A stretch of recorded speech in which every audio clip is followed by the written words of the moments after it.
Hello, everyone. We're going to get started in just a few moments while we wait for some of our friends to log in. So welcome, welcome to Be a Digital Ally.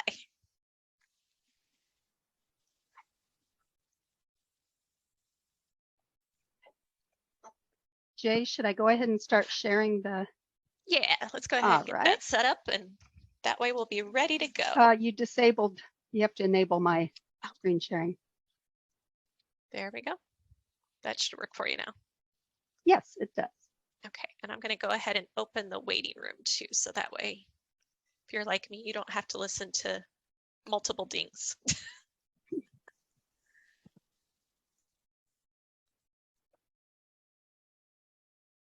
Hey, Boughton, good to see you.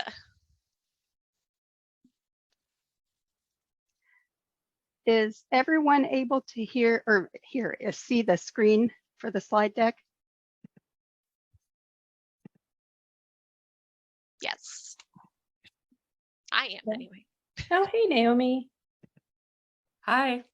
How are you? It's exciting. We have all these. I mean, it's great to have everyone here, but it's like, oh, I recognize your little icon, you know, I know that person. Well, all right.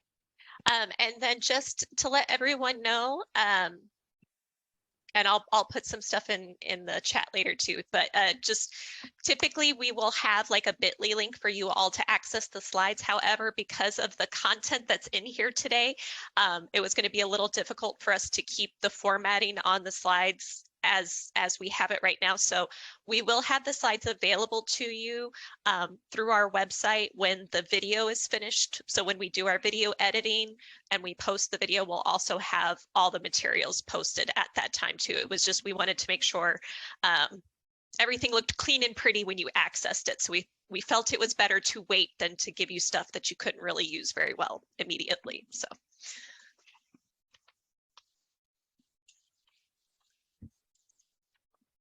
All right, so it looks like we are at 5 o'clock on my end. Do you have 5 o'clock, Erica? I do.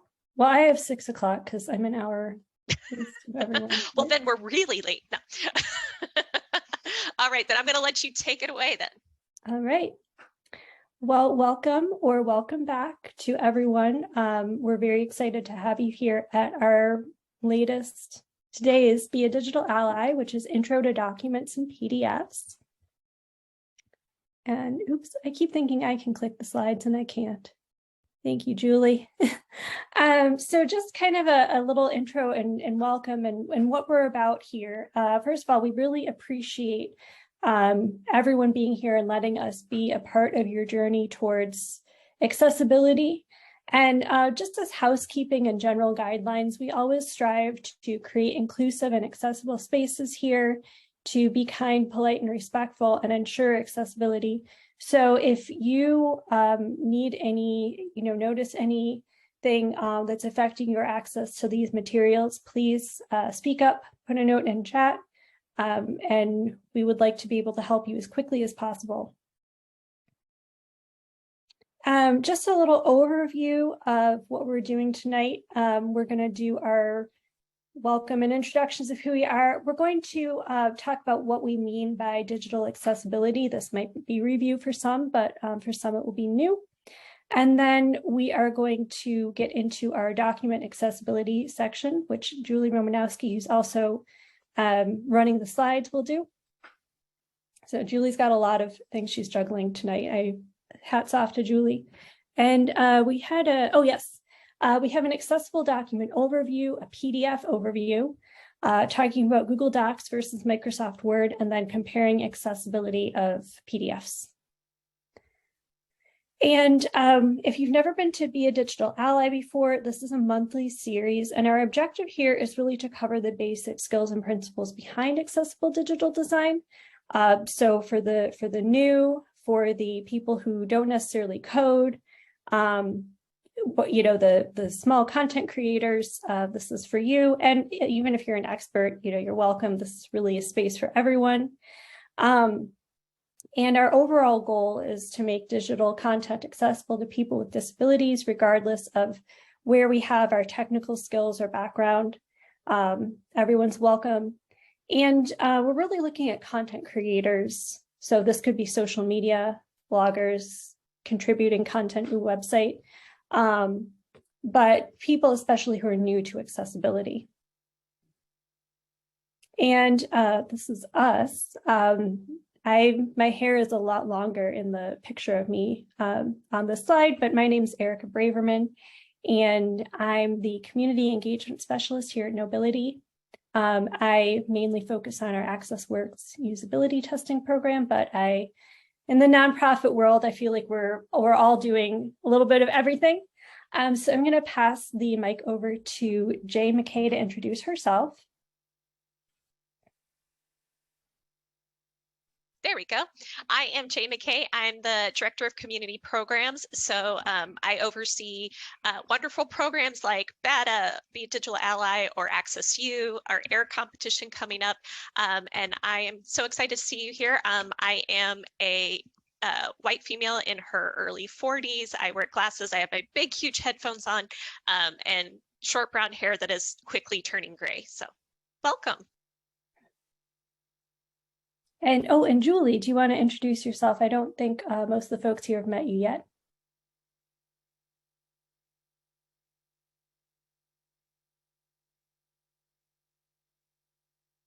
You might be muted, Julie. I'm trying to hit the space bar to unmute, and the space bar then is suddenly doing other things on me. So that's a problem. Yes. No worries. Yeah, I'm Julie Romanowski. I am a white female wearing glasses, shorter dark blonde hair, pulled up right now wearing headset. I've been in the accessibility community for 16 plus years. I've been in the development community for almost 30 years now, I guess. Yeah, I feel really old, but I've only been with Knowbility since April. And I am really excited about working with these folks. They're just a great team.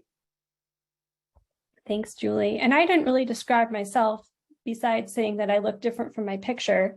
So my picture is a little misleading. I'm a white female in my mid-30s with short brown hair, wearing glasses. And let's go on to the next slide. Oh, I keep thinking I can navigate. Sorry, Julie. So a bit about Knowbility before we step into our main topic of the evening. We are a nonprofit. We were founded in 1999, so we're just about old enough to rent a car in a couple of years.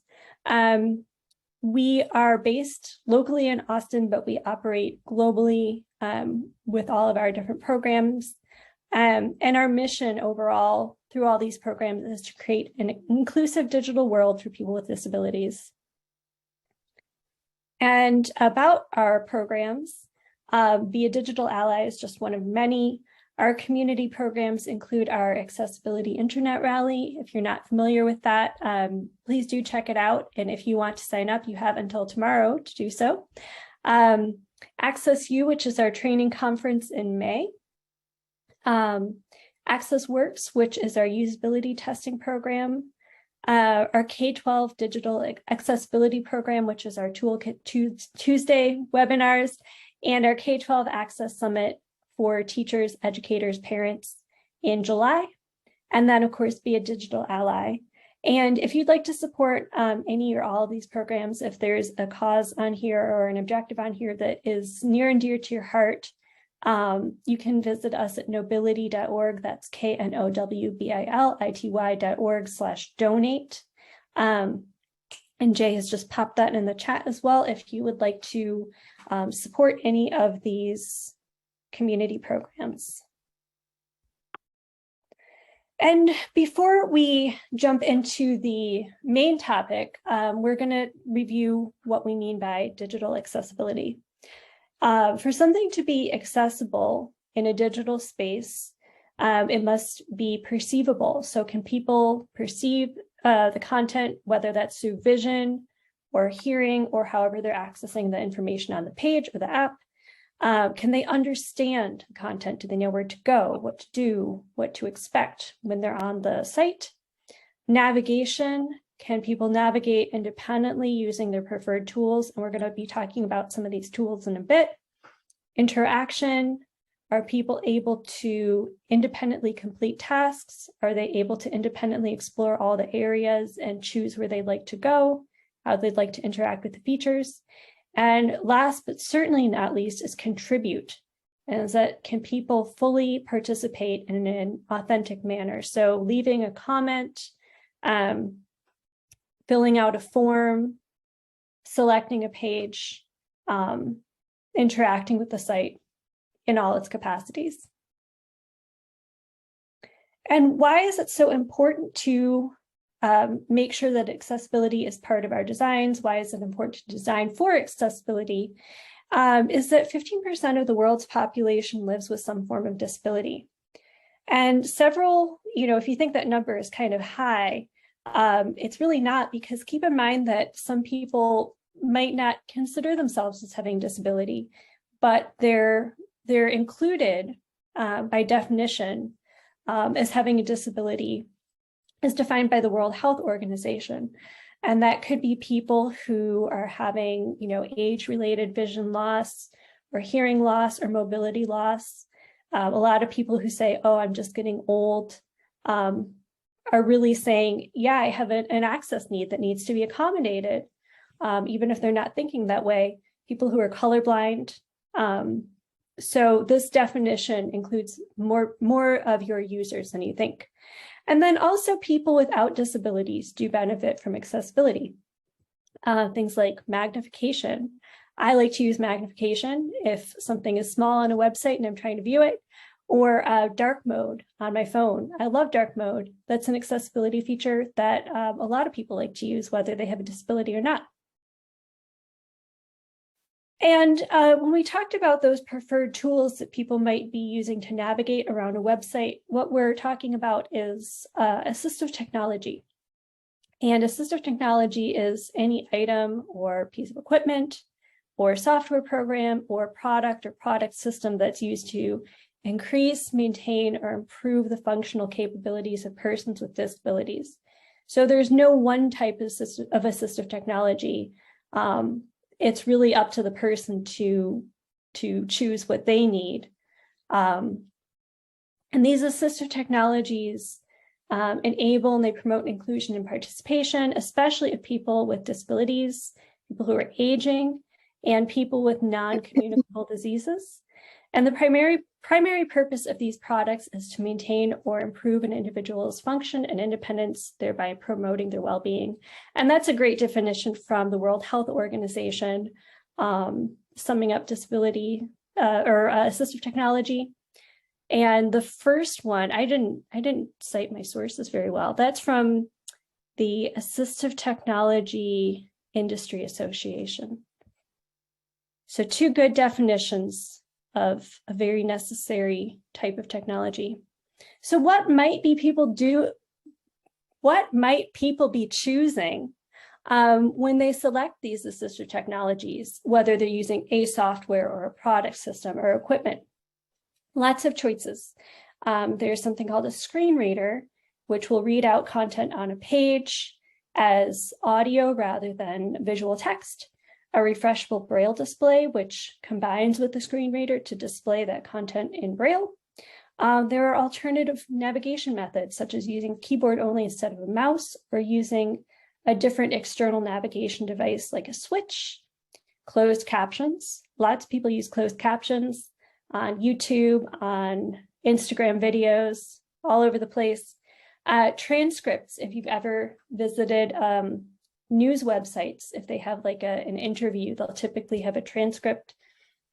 Magnification, and then dark mode or high contrast. And then we've linked, when you revisit the slides, we have some great examples linked here from WebAIM. They have wonderful descriptions and scenarios talking about all these technologies and more. This is not an exhaustive list. And last but not least, if you're new here, and you've never heard those definitions before, and you've never heard about assistive technology before, and you're thinking, oh no, I have so much to do. I can't even begin to think about looking at my website. What if I have too much to fix? This is probably the most important part of the intro. The main thing to consider is that accessibility is a journey. We are all still learning about accessibility.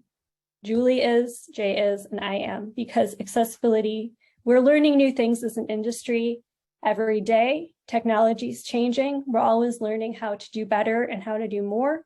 And this quote from Maya Angelou, we think really sums up the process of learning about accessibility. And that is, do the best you can until you know better. Then when you know better, do better. So these are very wise words to keep in mind, no matter where you are in learning about accessibility. All right, so it's time to jump into what we're all here for, which is document accessibility. We're so excited to have Julie with us here tonight.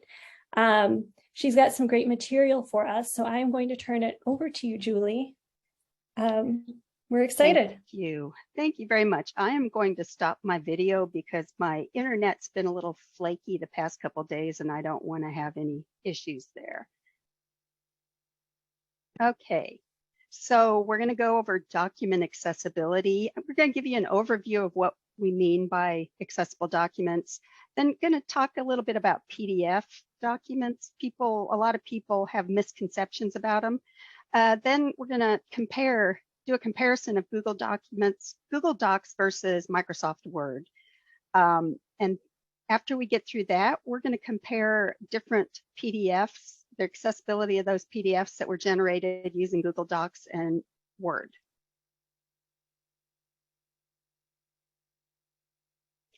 So, accessible documents, document overview. What do we mean when someone says that a document is accessible? It's considered accessible if it can be read by everyone, including people with disabilities, conforms to accessibility standards such as WCAG Web Content Accessibility Guidelines 2.1, and it works with assistive technology. Different software and devices, like as Erica had mentioned, screen magnifiers, screen readers, and I'm going to actually use a screen reader today to demonstrate how accessible PDFs are. I'm going to use a screen reader called JAWS, J-A-W-S. Speech recognition software, text-to-speech software, alternative input devices, and refreshable braille displays. So what makes an accessible document? Give me just a minute. My slides are not working right here. All right, so there are a lot of things you want to consider when you're create an accessible document. Very important, descriptive document title. That a document title is not the first heading in your document in the main content. A document title is set up in the property sections, say in the property sections of Word or in Google Docs. You can go into the file and update it there. Document language is important. You need to have that set for people, maybe someone who if we're creating something in English is their second language. You need to make sure that you have the document language set for the document and for sections of the document. Valid heading structure is critical. Using true headings, not visually formatting items to mimic headings like, oh, I'm going to have the font size at 24 pixels and I'm going to make it a dark blue and this is my main heading. That's not something you want to do. You need to avoid skipping heading levels and don't use a certain heading just because you like the look. You need to style the headings the way that you want them to look. Alternative text for images is very important. Someone using a screen reader, when they're navigating a document and they get to an image, if there is no alternative text included, it may just announce image or graphic, or it may announce the file name, the image file name, which gives them no information at all. Valid table structure, simple heading, simple tables using header rows. Complex tables can get a little difficult to make accessible. So if you have very complex tables, I recommend looking and saying, how can I redesign this so that it's much more simple and easier for someone to navigate. Descriptive links, you don't want to have click here, more, etc. Logical reading order is important. True lists, again, you don't want to go into your document and create a list by using tabs or spaces and then putting in a little asterisk or a dash, something like that. Color contrast is another thing. It needs to be at least 4.5 to 1 for the color contrast ratio. You don't want to rely on color alone. And you don't want to use images of text. If you must use images of text, say you're wanting to use a special font that doesn't convert well, then you want to make sure you have alternative text that matches the text that's displayed in the image. Okay, before we talk about Google Docs and Word accessibility, it's really important to understand what a PDF is. So, PDF stands for Portable Document Format. A lot of people think PDF and they think Adobe.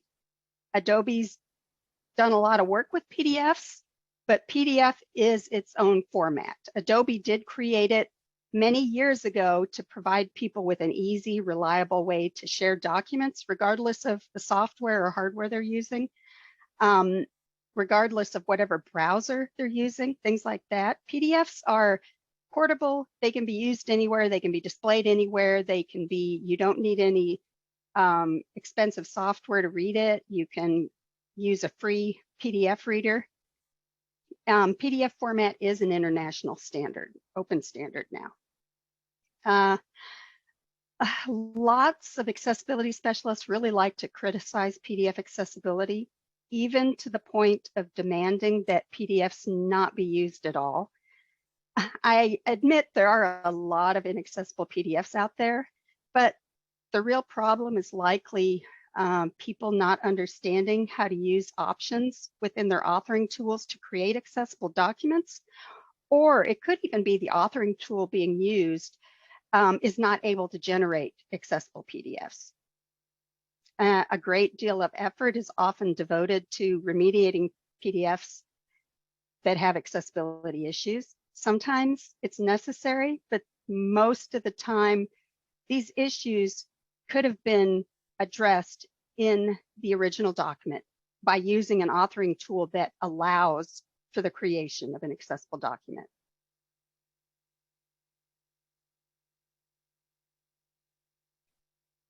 Okay, so for PDF accessibility, when we're talking about accessible PDFs, you really need to start with the source.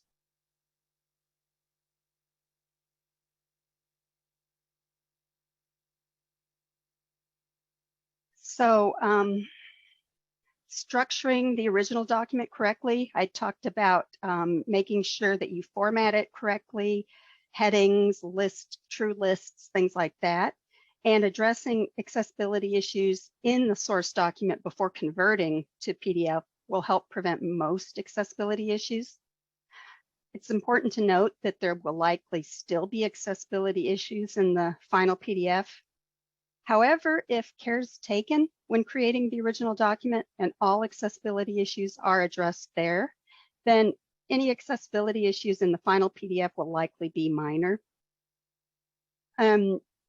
One thing a lot of accessibility specialists talk about, and you may have heard the term PDF tags.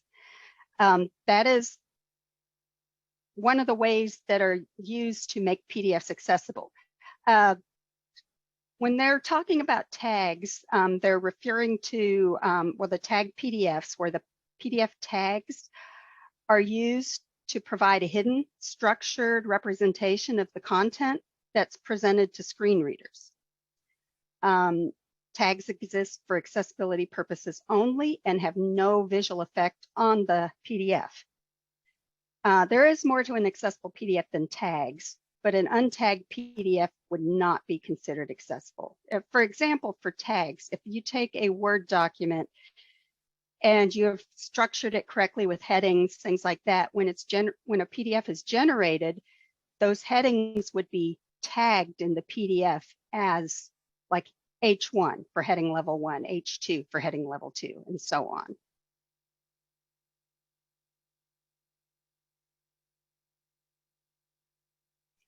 All right, people often ask me, okay, so what's better for accessible documents, Google Docs or Microsoft Word? Well, now we're going to go and compare the two. First off, Google Docs accessibility. Google Docs, as I'm sure many of you know, is free to use, as long as you don't go over the 15 gigabyte storage limit. Support for screen readers and screen magnifiers is not enabled by default. It must be turned on within an open document. Google Docs does not have a built-in accessibility checker, but there are a couple of add-ons available. One of those add-ons, called the Accessibility Checker for Docs, is free, but it provides very limited feedback, and I don't really recommend it. There is an add-on called Grackle Docs. It's a paid add-on, but it provides very good accessibility feedback. And note, just using Google Docs, you can create PDFs within Google Docs, but it's not possible to generate an accessible PDF using Google Docs.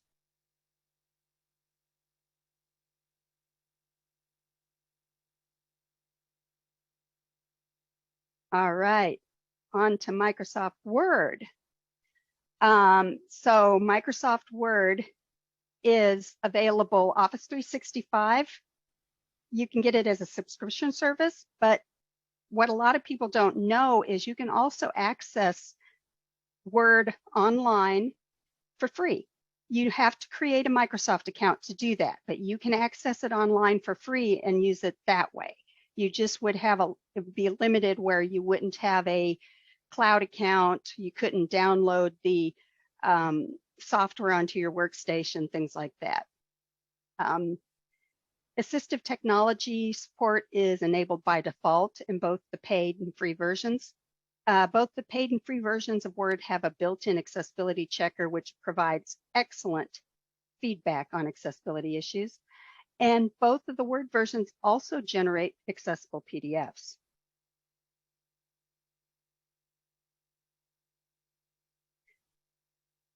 So if you're interested in creating accessible docs and then generating accessible PDFs, choosing an authoring tool that allows for this is vital. We're going to compare accessibility options for Google Docs and Microsoft Word. Google Docs on its own, as I mentioned before, can create accessible documents most of the time, but it can't generate accessible PDFs. There's the paid accessibility checker I mentioned, Grackle Docs, does a great job of checking for accessibility. You can have very accessible documents using Grackle Docs to check the accessibility. PDF, we're going to get into that a little later. It's a little interesting there. The very best one currently, there may be something new coming out later on down the road, but Microsoft has done an excellent job. And Microsoft Office 365, Office 365 Word is they're the best authoring tools for accessibility and for allowing creation of accessible PDFs. Both the paid and free online versions create the same accessibility in their documents and generate the same PDFs.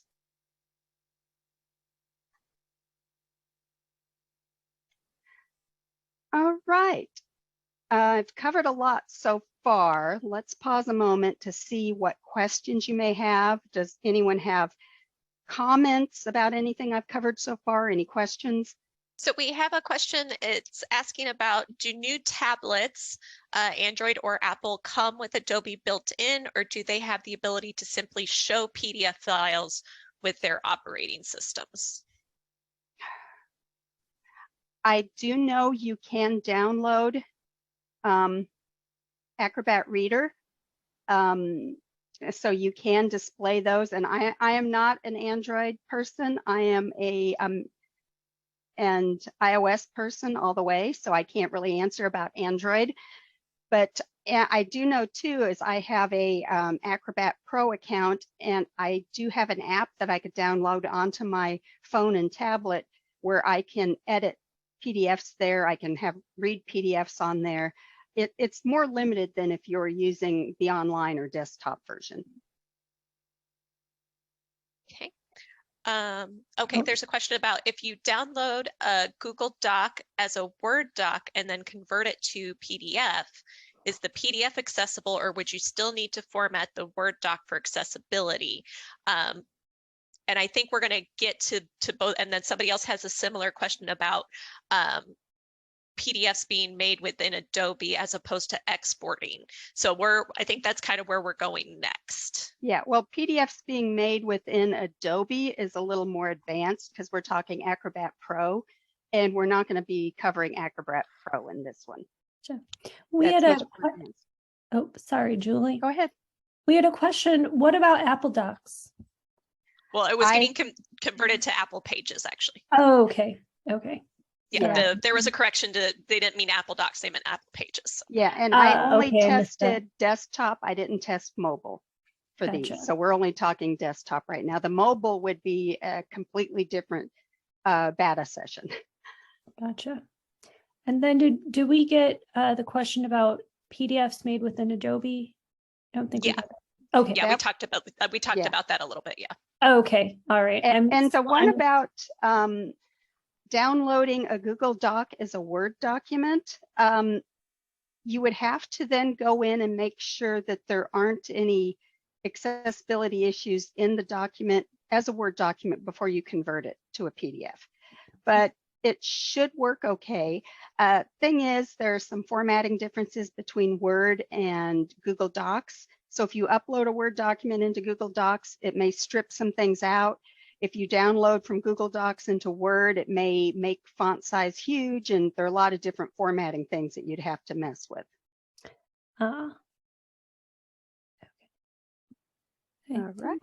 Oh, we did have a couple comments. I'm trying to read and write here at the same time, and it's not working in my favor.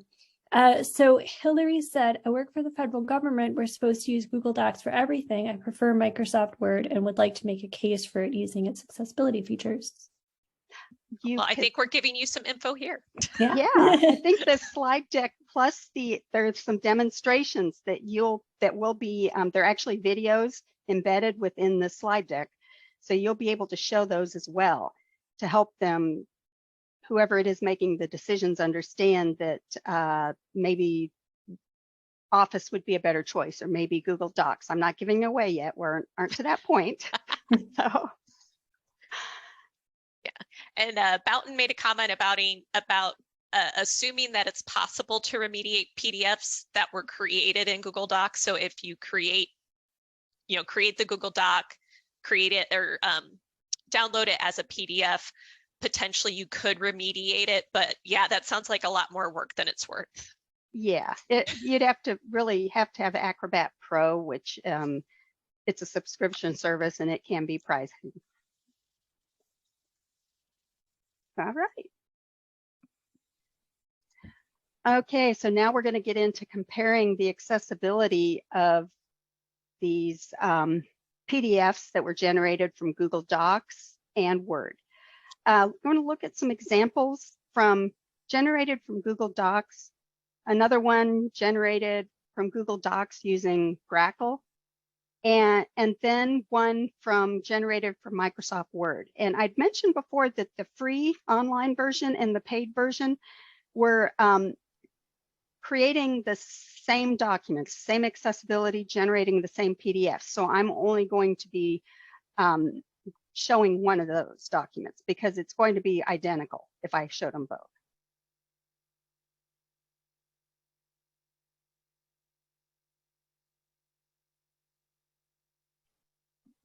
Give me just a minute, I just lost my slides.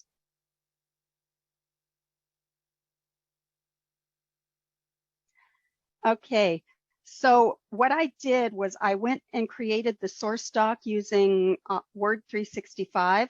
and I verified the accessibility using the built-in accessibility checker. And I also tested using screen reader. I used JAWS and I used another screen reader called NVDA. I then saved the document as a Google Docs document, converted it, and then went in again and verified that accessibility wasn't broken. And I did that using Grackle Docs. And then I generated PDFs for the Word documents, for the Google Doc, and for the Grackle Docs. And after I did that, I opened each of the PDFs in Acrobat Professional, and I ran the accessibility checker to get the results that we're going to see in the next few slides. First off, Google Docs. So Google Docs generated an untagged PDF without a primary language and document title, even though these items were included in the source document. So generating the PDF must have stripped some things out of the document. And the Acrobat Pro accessibility checker flagged the tab order as failing, but on manual tests, the tab order was actually correct. So this is something when you're running these accessibility checkers, don't always rely on the results. Because the tab order was correct, error was most likely appeared due to the PDF not being tagged. I mentioned before an untagged PDF cannot be considered accessible. However, that doesn't mean an untagged PDF cannot be used by a person like a screen reader user. And we're going to get into that in a demo here in a couple more slides. We got a question?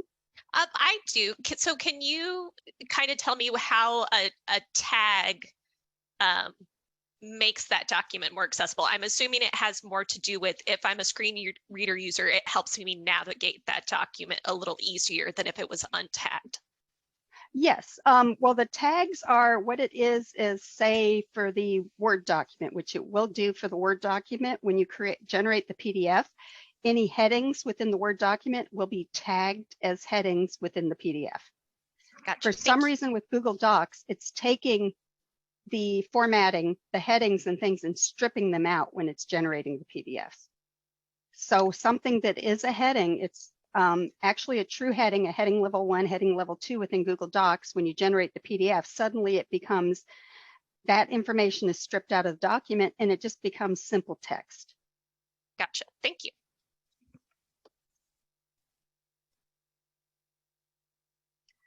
Okay. So the accessibility checker also flagged images with missing alternative text, as well as, excuse me, as well as tables and lists not being marked up correctly. Very interesting about the table error, seeing as there were no tables in the original document. So I'm not sure how that happened with when the PDF was generated. Probably some bug within Google Docs when it's generating PDFs. All right, now this next slide, I am actually going to run a short video clip, and it does have open captions in it, meaning you will see the captions because JAWS can sometimes be hard to understand. But seeing the captions, and you can kind of see how the screen reader is navigating throughout the document. I was disappointed when I did these video clips that JAWS, when you're using it, it puts boxes, red boxes around wherever it has focus. When I did the video clip, that didn't show up. So apparently it didn't like that. It would have been a little easier to see these things. So I'm going to start this right now. WCA.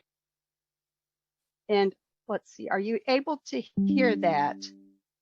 AG-2-conformance requirements Google Doc.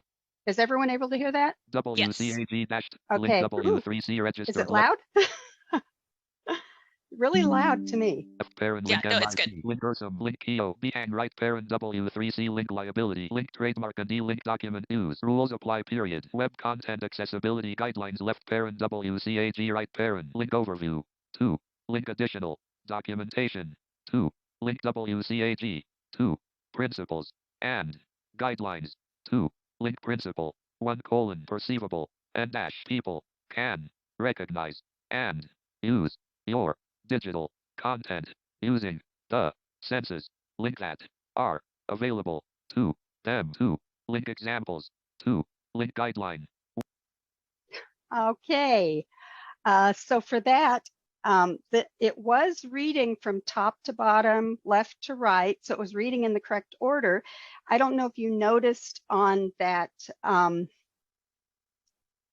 one longer link, it was reading each word and then pausing very, very slowly. Let's see if I can pull this back up again. So in principle 1, perceivable, it read each like people, can, recognize, and use. The reason it was reading that way is because when the PDF was generated, each one of those words was generated as a separate line. And there are other PDF generators that will do that as well. But Google Docs, when it generated the PDF, that's what it did. So the screen reader can get the information they need. However, it didn't announce that the Web Content Accessibility Guidelines, this item right here, was a heading level 1, which it should have. It did announce links, but it didn't announce that these items were in a list, and it should have done that. But all of that information was stripped out.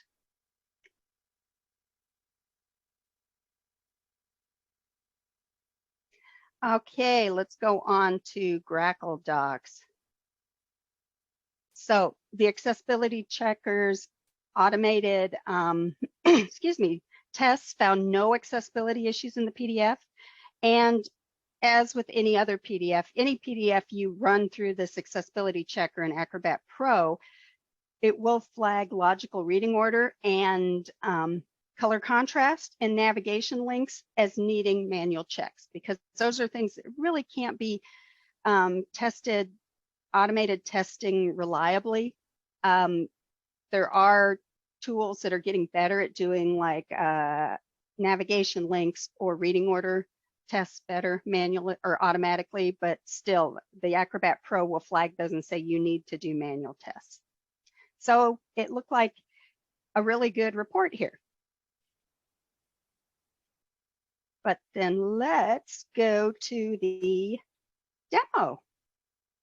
We'll go to the demo, and I am going to start this, and we'll see what the JAWS announces. WCAG-2-conformance requirements-Google Docs with Crackle.pdf overview 2. Additional documentation 2. Copyright 2017 and 2018 WCAG 2 principles and guidelines 2. Registered left parent principle 1: perceivable and people can recognize and use your digital content using the senses that are available to them. 2. Examples 2. Guideline 1.1 text alternatives 3. Behang right parent W3C guideline 1.2 time-based media 3. Guideline 1.3 adaptable 4 and guideline 1.4 distinguishable 4 rules apply. Heading level 1 web content accessibility guidelines left parent WCAG right parent. Now for that one, the accessibility checker said, oh great, you've done a good job on this. Reading order was just horrible, all over the place. It started with announcing the document title, or file name, I'm sorry. It didn't announce the document title, which it should have. Then it went in and I think it announced copyright, and then went down to overview and additional documentation, and then back up again, then back down, and it didn't actually announce it announced Web Content Accessibility Guidelines as heading level 1, but it didn't announce it until later in the document. So reading order is all over the place, and if you gave this PDF to someone who is blind using a screen reader, they would not be able to get the information out of there. They would not be able to use it. It's just completely inaccessible. And this would be something that would require a great deal of work in Acrobat Pro to fix the problems. Okay, before I go any further, do we have any questions in the chat? We did. We had one from Jack asking, can a website publisher enable a website visitor to create and save unique PDF files? If so, how is this automated and done in the background effortlessly? And his example was sort of like preparing IRS income tax returns, like H&R Block, that are when complete unique. That is much more advanced. And for the example you used, and for, say, a lot of insurance companies and things, I used to work for a big insurance company, they use a special tool. I think Extreme was one tool that we used when I was working at my old employer that would generate these PDFs as batch or interactive, generate them on the fly on the website, and then people could download them or they would be emailed to them. It's not something that your average user can do. It is very advanced, and I will see if I could find some more information for you to share later on, where maybe have some links of where you can go and look at some things to get a little more information. And then Go for it, Eric. I was going to say from Eric, would you use the built-in table of content feature in Word or the list feature? Well, I used the table of content feature when I created it. The list feature, I'm not quite sure if I'm understanding your question. When I hear list, I'm thinking of list items. So I like I said, I created a table of contents and then it was generated as one, and there are settings within Word and within other authoring tools when you generate PDFs that you can select, saying use styles as bookmarks, use other things as bookmarks, use headings, things like that. So then it would build a table of contents for you that way. Let's go on to. Then there was we had one more Sorry. question that we missed. If you export Google Doc to Word, does it include the semantic formatting such as headings and list? It will. It includes all of that. It just messes up some of the formatting, like font size. Maybe it pushes things around. It won't look the same. It will look similar, but more likely fonts will be bigger. They may not fit certain ways. It may be pushing, if you have text boxes, it may push things out of text boxes. So you will have to go in and tweak the document a little bit. But yes, all the semantics, the headings, things like that will be downloaded and will convert into the Word document. So now. We had one more. Oh, sure. Go ahead. From Boughton, we had, so you can export Google Docs to Word and then to PDF. So I think that's just a follow-up to that. Oh, okay. His initial question, yeah. Yeah, so if you have Word and you're having to use a Google Doc, you can go into Google Docs and you can download it as a Word document. And yeah, all that stuff gets transferred over there. So, and it will work. Then you can fix whatever you need to and generate a PDF. So now on to the Word document, the Word PDF. The accessibility checker in Acrobat Pro flagged logical reading order and color contrast is needing manual checks, just like in Google Docs and the Grackle Docs PDFs. It also flagged navigation links as needing a manual check. In addition, multiple elements were flagged as missing alternative text. And this was the same thing as in the Google Docs. There were actually no images, but there were borders around certain headings, kind of decorative borders, and those were flagged in the accessibility checker. So now I've got one more demo where we have JAWS is going to read through this PDF that was generated from Word. WCAG-2-conformance requirements-word online.pdf link WCAG link copyright 2017 and 2018 link W3C registered left parent link MIT link URSUM link KEO behind right parent W3C link liability link trademark and link document use rules apply heading level 1 web content accessibility guidelines left parent WCAG right parent list of 24 items link overview ... 2 link additional documentation ... 2 link WCAG 2 principles and guidelines ... 2 link principle 1 : perceivable and people can recognize and use your digital content using the senses that are available to them ... 2 link examples ... 2 link guideline 1.1 text alternatives ... 3. All right, so it read things much better in the PDF that was generated from Word. It did announce that Web Content Accessibility Guidelines was a heading level 1. It announced the links. It announced the list items. So it said the list of 24 items for the table of contents. And if you actually go through there, the images that were flagged as missing, or the objects that were flagged as missing alternative text that were borders around headings, decorative things, they're not actually announced by the screen reader. So it's flagged as a accessibility error within Acrobat Pro, but it's not something that would really impact the screen reader user because it's just ignored.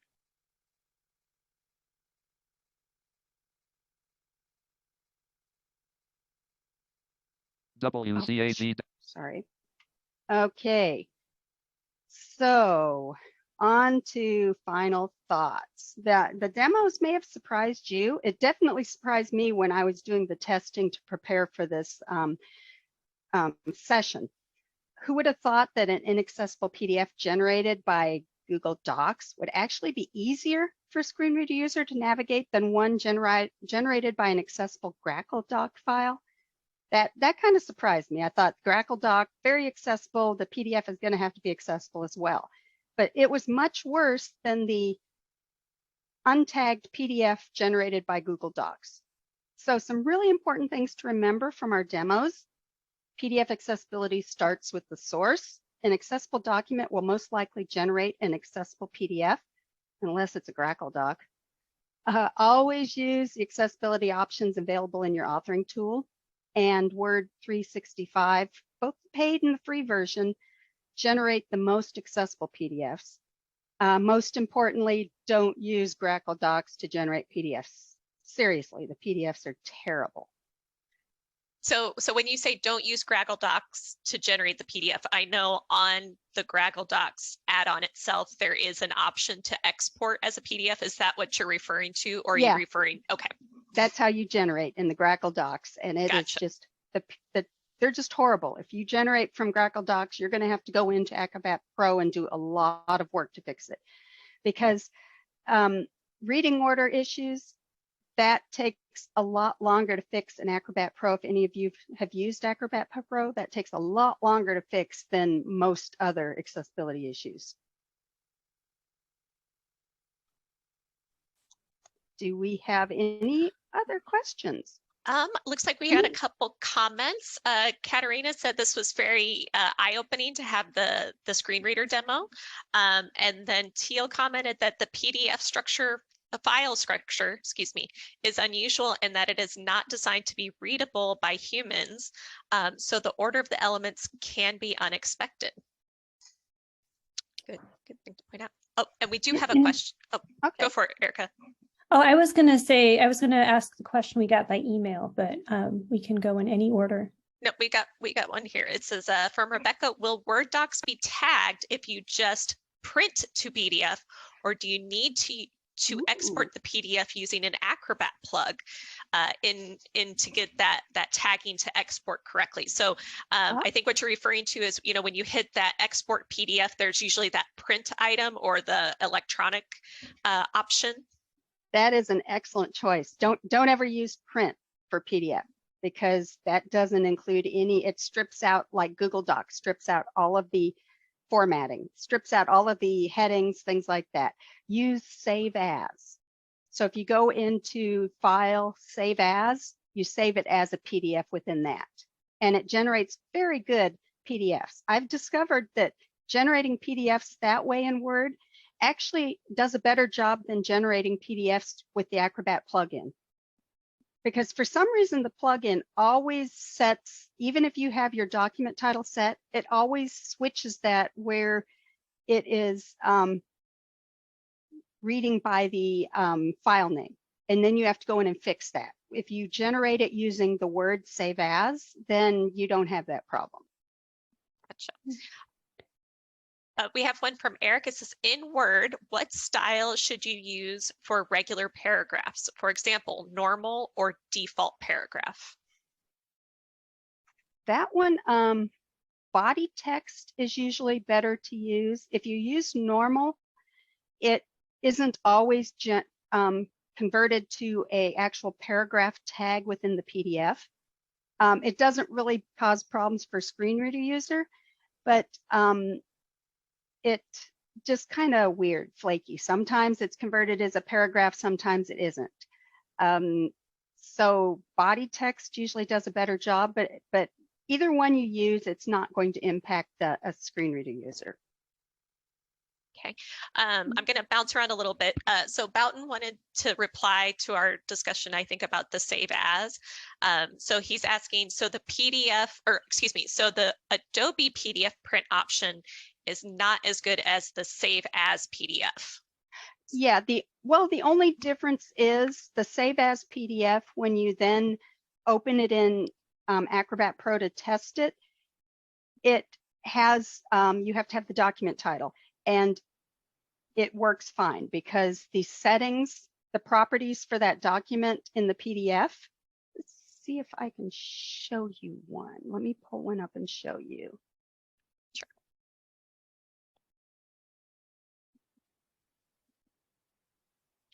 And okay. While you're, oh, you got it? Yeah, give me just a minute. Sure. And I will.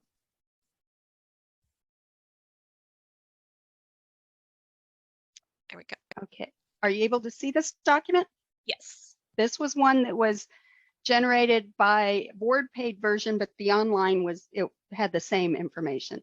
So if I have this document, I go into File, Properties, and you can see there's the title. Other metadata you put in would be included there.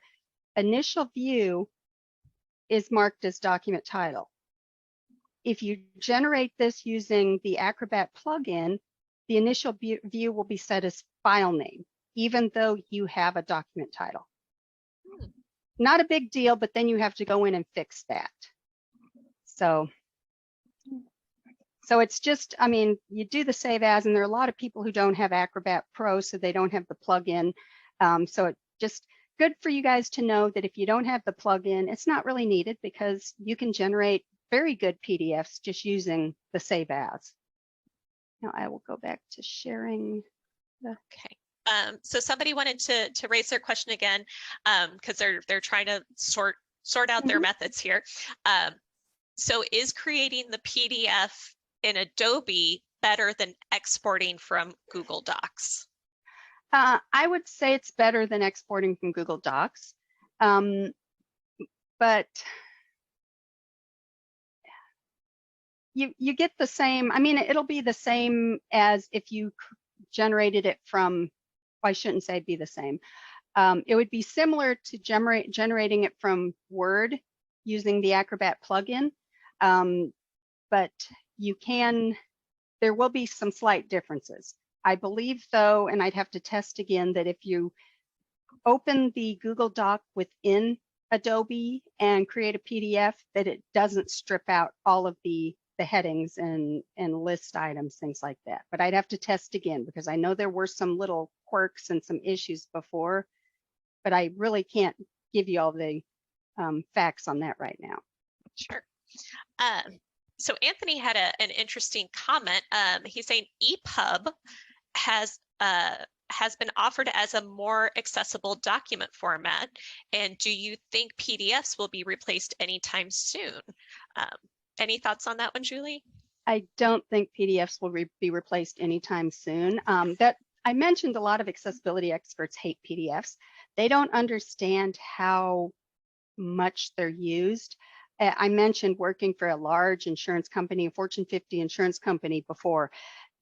The company would generate tens of thousands of PDFs a day. You're talking policy information, billing, all these other things. They were generating those all the time. Having to move from that to EPUB is going to take a lot of work, going to take a lot of time. So it's not something that's going to happen anytime soon. But if they find that, and I haven't really compared them that much, but if they find that it is better and it's easier to make accessible, they probably will start going that route, but it will take a while. If you've heard the ship, or you can't turn a ship on a dime, it takes time, it takes a long time to do this stuff. We had a question from Rebecca. How are headers and footers handled when exporting from Google Docs? I found that the content we have in footers, like copyright information or page numbers, are excluded when I save PDFs from Word and run the reading order check in Acrobat Pro. And that actually is specific to the PDF standard. That is a requirement in the standard that the header and footer information is archived.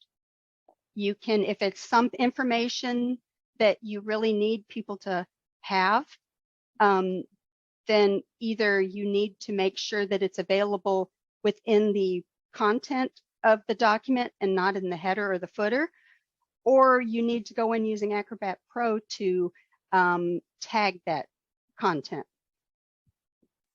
So, and page numbers, there's kind of the misconception that screen reader users have to read everything that sighted users read. Their screen reader users can navigate pages multiple ways. The screen reader will announce the page number they're on. They can get the page number so many different ways that it really makes it redundant if you have it announced within the document, the page number. Heading information or header information, if you have something on, say you have a company name or some other information, the first time that is available, you want to make sure it's announced by the screen reader, but you don't need to have it announced on every single page. You don't want to have the screen reader become so chatty that, they're missing important information because they're just hearing the same stuff over and over again. Oh, I like this question. So if we don't have a screen reader, how can we check whatever file we put forth for use? So, I don't have a screen reader to kind of read to me what this is going to sound like. So what are some ways that I can make sure what I'm giving out to someone is as accessible as possible? There is an option within Acrobat Reader, Acrobat Pro called Read Aloud, where you can go in and just close that PDF out. I can open it up again and show you.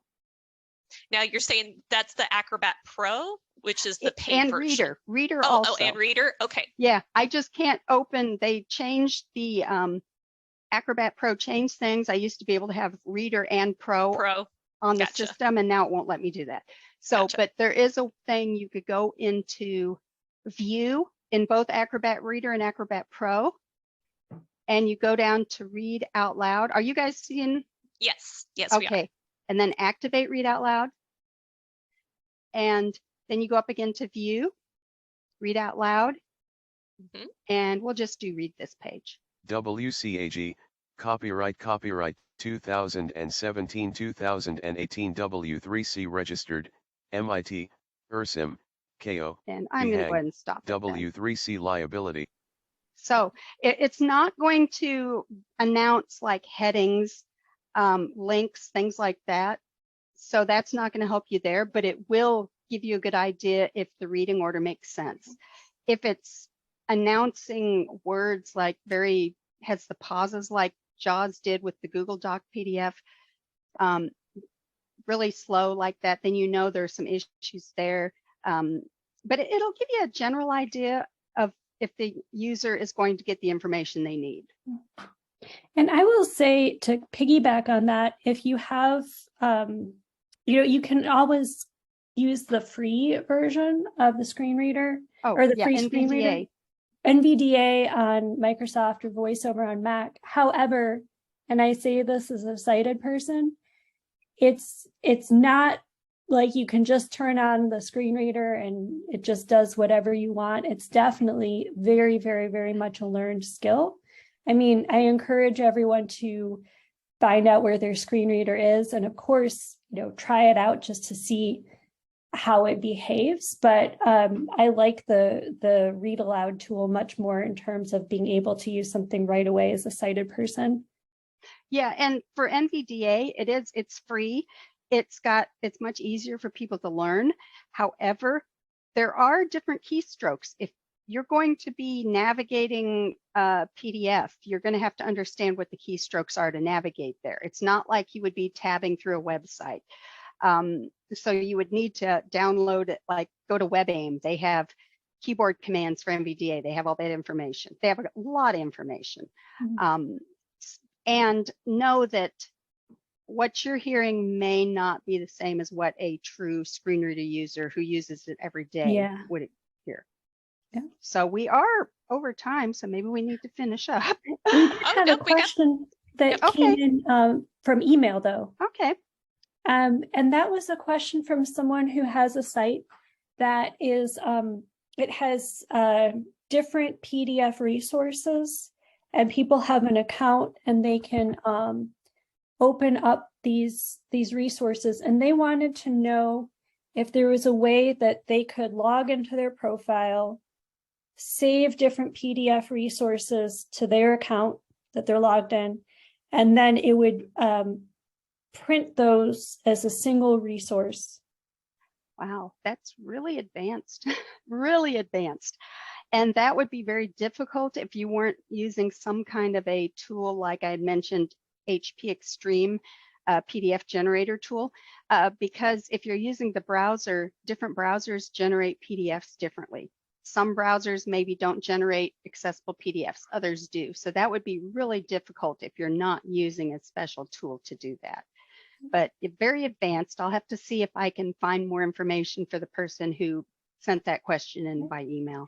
And we had talked a little bit about, and I obviously, we don't know this website or all the functionalities that would go into the whole story. But another option could be to have only the individual PDFs available, and make sure that the PDF was remediated. That version of the PDF gets uploaded to each page, and then what they're printing is that one file. Yeah, that would work fine. It'd just be trying to attach them into a single PDF would be much more difficult. But I'll see what I can find and share with the person who sent that question. Yeah. Okay, so having to make sure your content is accessible to people with disabilities, it can be overwhelming. It doesn't have to be. Knowbility's here to help. We offer a wide range of on-site and online accessibility and training, including BATA, these different sessions that you folks attend. You can go to the site and find more information if you need it. Reach out to us to see if we can provide more help for you. We're here to help you out on this. All right. And we do have a list of resources, and I didn't get that slide over to Julie, and I apologize, but we do have some resources that we'll be sharing. Again, when we edit this video, we will have a link so you can download these slides as well.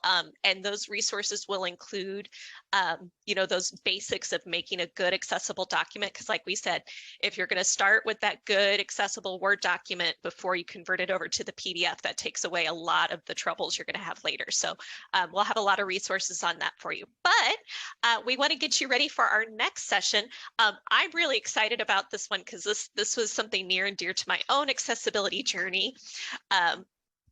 September 15th will be your website's toolbox or content management systems and what you need to know. So if you are like me and you were getting ready to make a website and maybe you're not somebody who knows a lot about coding, you know, what am I looking for? What kind of platform? What do all these terms mean? So we'll try to walk you through, you know, what's a CMS? What does that mean? What is a CSS? What is URL, right? So we want to walk you through some of that terminology, what to look for when shopping those different systems in terms of what might have those accessibility features that you need. So of course, please join us at knowbility.org/digital ally. I'm going to ask Erica to go ahead and put that in the chat for me. Also, when we edit this video, that is where we'll have the link as well as the slides for today's presentation as well. So we'll go on to the next one here. All right, and then we want to invite you, of course, to AIR, or the Accessible Internet Rally. We are just about ready to start our AIR 2022 season. This is our flagship program. This is kind of what started Knowbility. This is an opportunity if you are a web designer and you want to practice your accessibility skills, maybe if you are joining us as a nonprofit organization or a community group, and you're not feeling quite on your own to create your own website, and you'd still like to have a really good website that's accessible, but you want to have a team behind you, this is a wonderful opportunity for you to do that. We are going to extend our registration until August 31st. So if you are a nonprofit organization, a community group, artist, musician, and you need a website or a website redesign, this is a perfect time for you to join us. And if you go to knowbility.org/air, that will give you more information and you can register with us. And it is a great opportunity for you to start that accessibility journey, become part of that community.